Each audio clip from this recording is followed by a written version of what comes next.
My name is Peter Arthur. I'm in the School of Molecular Sciences, and the course that we flipped is Biochemistry 2002, and I did it in collaboration with Martha Ludwig and Paul Atwood. The reason that we decided to flip is because we knew that we had problems with our current laboratory course. So we had issues with plagiarism, with collusion, students weren't motivated, our demonstrators weren't treating students equally, students weren't being able to do calculations, and one of the biggest problems, there was an emphasis on rote learning and not problem solving. The original course that we had involved 10 to 12 laboratories during the semester, and each of those was 3 hours long. We reviewed the course and we asked questions about what we were trying to achieve. We wanted to achieve training in modern technologies, so we want to expose our students to the latest research and laboratory gear. We also wanted to measure whether they were actually learning the material that we're giving them. So we want to introduce some metric on student learning, and also we wanted to be cost effective, and finally we wanted it to be workload friendly. So they were our objectives for this new course. So what we've done is we cut it down to 5 laboratories during the semester instead of the 9 to 12. But what we've also done now is we've introduced online learning. So before the students even come into the laboratory, they have quizzes, they have lectures, they have background material that they can go over, so that when they step into the lab, they already know what they're going to do.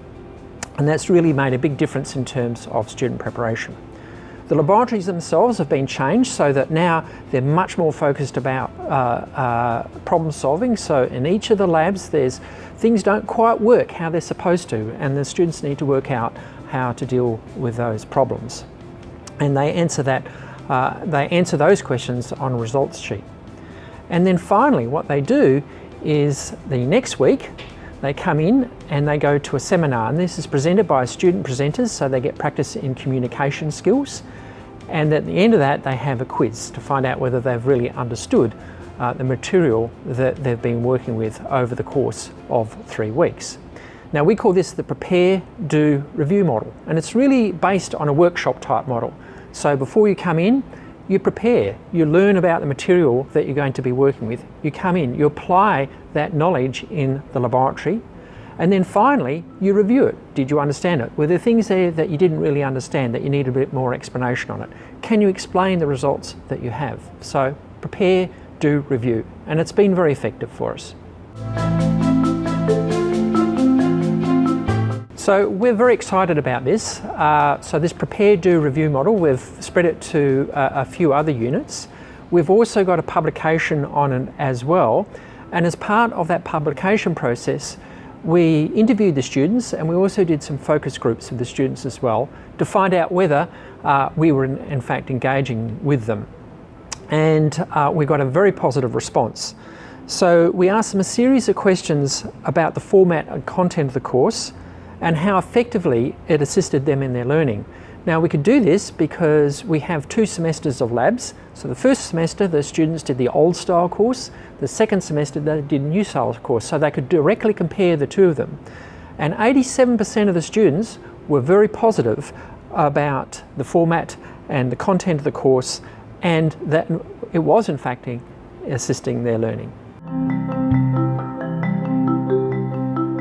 If you're going to flip a classroom, my suggestion is that you review what you're trying to achieve out of that flipped classroom before you go there.